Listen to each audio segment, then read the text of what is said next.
Howdy y'all, Dean Stiller here from the official home of Unofficial Grateful Dead and music news. We got Dead and Company back. This is going to be a good time, maybe. I don't know, I have no idea if this tour should be happening or not, but I'm glad it is. I'm glad I got music to watch. So I feel pretty safe here at home, that's for damn sure. We're just happy that we're here doing this thing again, and we got live music to talk about, so let's hope that continues as long as humanly possible. If not, you know Skull and Bones Productions will put on shows. There's no doubt about that. So anyway, here we are. Not a great sign of things to come when the first night we get delays getting in due to impending storms. Thank God, a brief. It was relatively brief. Things didn't really get postponed all that much, but you're there, North Carolina. We get things touched off, touch of gray. A lot of folks guessed that. So O'Teal started it off, and Weir's, he's in full Shatner mode right out of the gates. He's being overly dramatic as he can be. The faces are way over the top. We love Weir. That's what Weir does. Anyway, John, he takes the second verse. He got a new guitar. I don't like it. I don't think it sounds real good. He got that Sunburst PRS is back there. I'm waiting for him to pick that up. He's got the new one he's playing. To me, it's a little bit fatiguing. The sound on that I didn't think was wonderful, but regardless, he's playing it, and we got live music. A little studio version kind of thing, it seemed. That really, this is the first night. I think the motto might have been just don't be terrible, and I definitely think they achieved that. They weren't terrible. Next up we get Shakedown.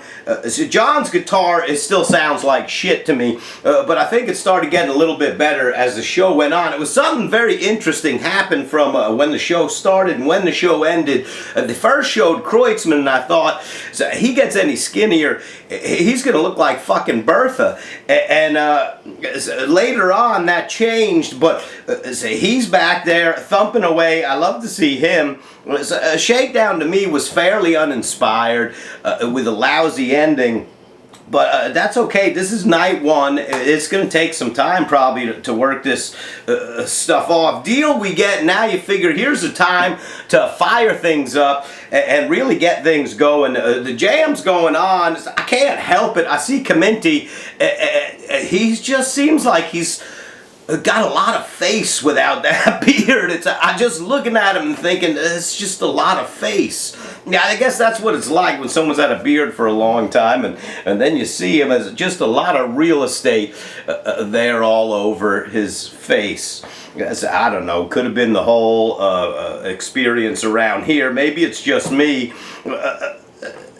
Not too much jam on any of the solos here. I'm waiting for somebody to really take the opportunity to turn this thing up a bunch, and I'm not sure that ever happened. I believe John, he was trying to get a little sexy with the lyrics and stuff. I don't know. That probably works for everyone but me.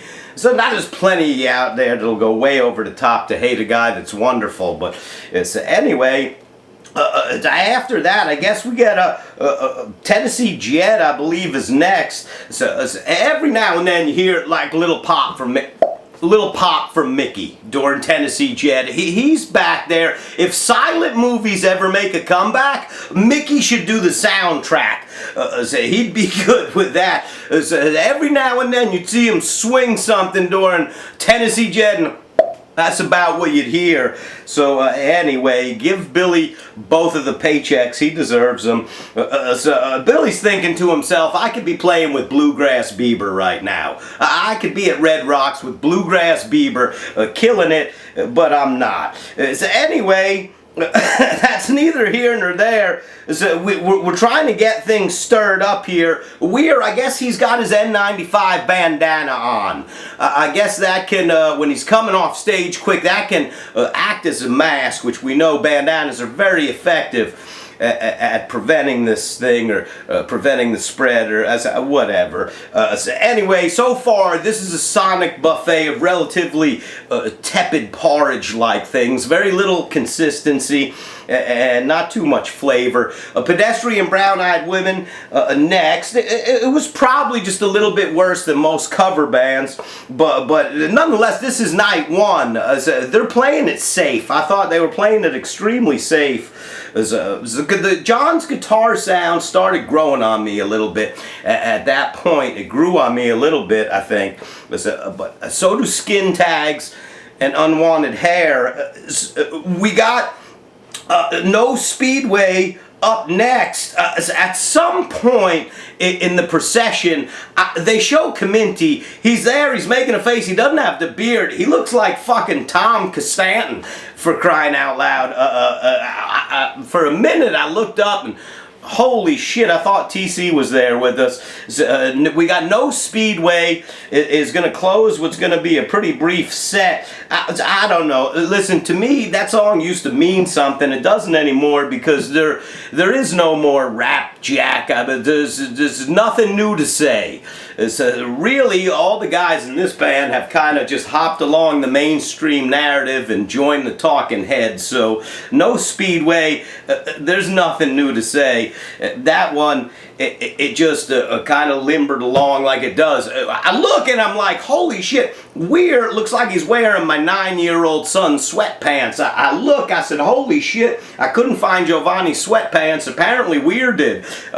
He's wearing my 9-year-old sweatpants. Anyway, there you go. The first set's over. I mean, I guess it's okay. It's an okay first set. They weren't terrible on anything. They just kind of played what they played. We get so now we're gonna get a halftime show from excuse me, from David Gans and Gary Lambert, my pals. Should I review that? I'm not going to review that. Let's just say it's going to get better. I felt like the good Lord was whispering in my ear, job security. That's how I felt. So they're going to get really good. They're going to get that down. They're professionals. They do that and have been doing that for decades, and I'm certain that's going to get better every show, just like the band. No doubt, we're all just getting out of the gates. So anyway, it's a relatively brief intermission. We kick off the second set with Playing. Now Weir's out there now, and he means business. He's starting to look like the tough guy at a convalescent home. He looks like either Bob Dylan or Keith Richards combed his hair. So he's out there, still got the flat spot in his head from the pillow where he took a nap at intermission. This is funny. Anyway, the jam's getting groovy, and as the jam's getting groovy there, Mayer, he's feeling it. He's skating around. He got a haircut like a 1984 figure skater or something like that. He's skating around. My friend Tracy, she said, looked like a Dorothy Hamill cut. That shit was funny, Tracy. I wish I made that up, but you did. So anyway, so there we go. We're getting Playing underway. I think they finally found something in Truckin'.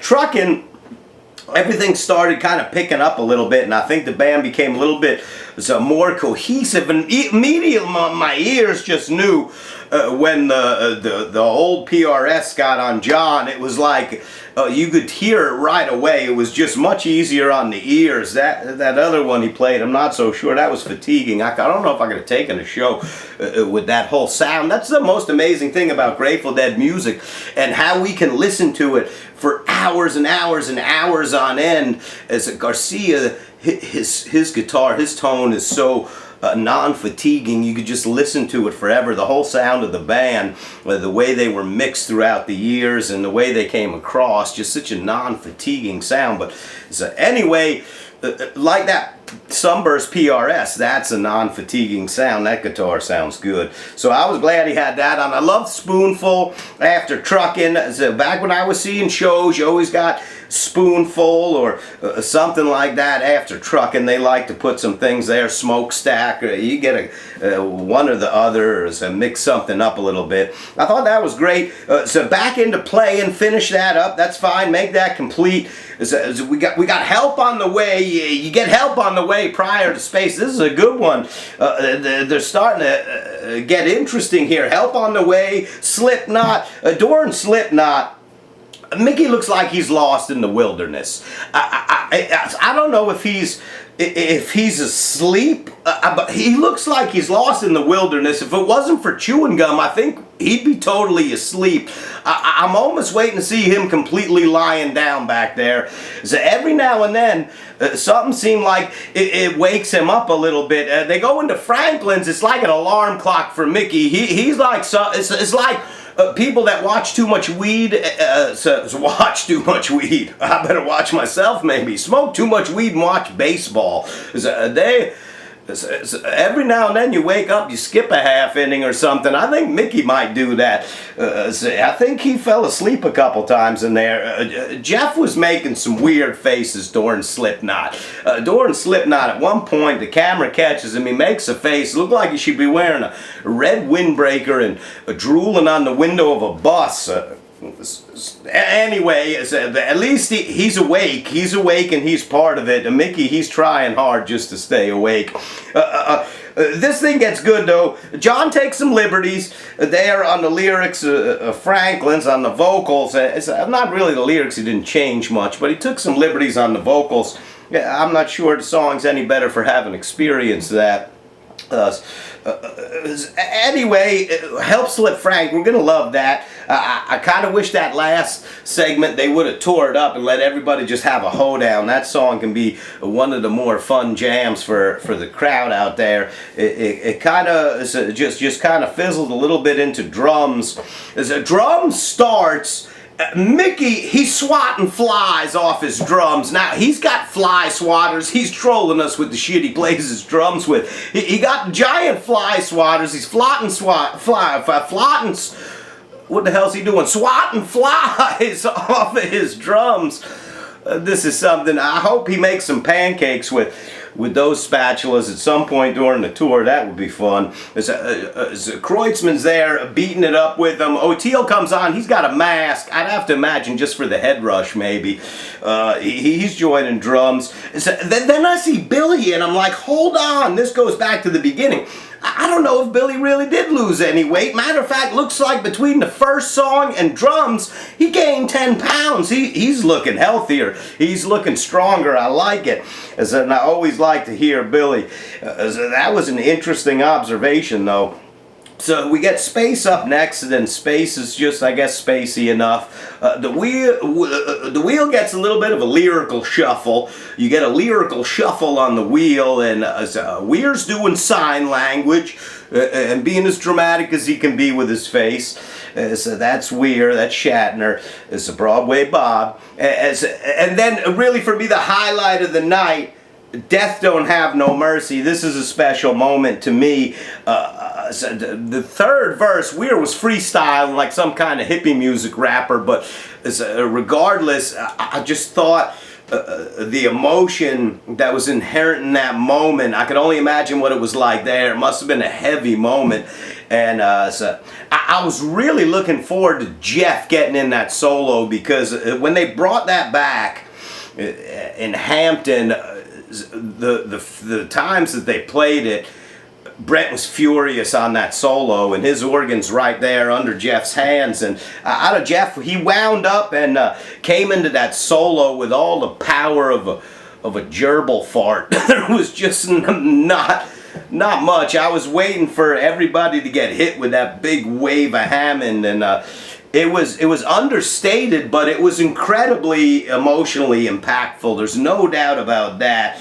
With some work, John dug into that one and really started feeling that solo. That when that one gets a little bit of a repetition and some work, that's going to be one of the crown jewels of the post-space segment for this band. I thought it was fantastic. I love to hear it. I love the song. Not Fade Away closes the show, and you know, they come out and they bow, and you think, they usually wait until they're done to bow. I guess the rain and the setbacks, and so maybe we shouldn't have taken as much of a nap during intermission, and maybe we should have just taken a 5 minutes or 6 minutes less of a nap and played an encore. As you hear the guy on the stream screaming, "Quinn, yeah, Mighty Quinn, Mighty Quinn, Mighty Quinn." you'll get nothing like it. There'll be no Mighty Quinn. Thanks, Biden. So there it is, night one. We get Dead and Company in North Carolina. We're happy we got the show in. We're happy music's underway. There's going to be a lot of great nights throughout this run, I'm sure. This is hopefully going to be a run that's going to be able to, we'll hopefully be able to get through this thing. And in the meantime, I'm sure that we'll probably get an awful lot of very good music in between. Tonight was one of those nights, I think the motto might have been, just don't suck. And they accomplished that for sure. I don't think it was bad. I thought it was good. I enjoyed it. It seemed like they played it safe. They had some time constraints, but so we're underway. Live music. So I love it, and I love you. We'll talk to you soon.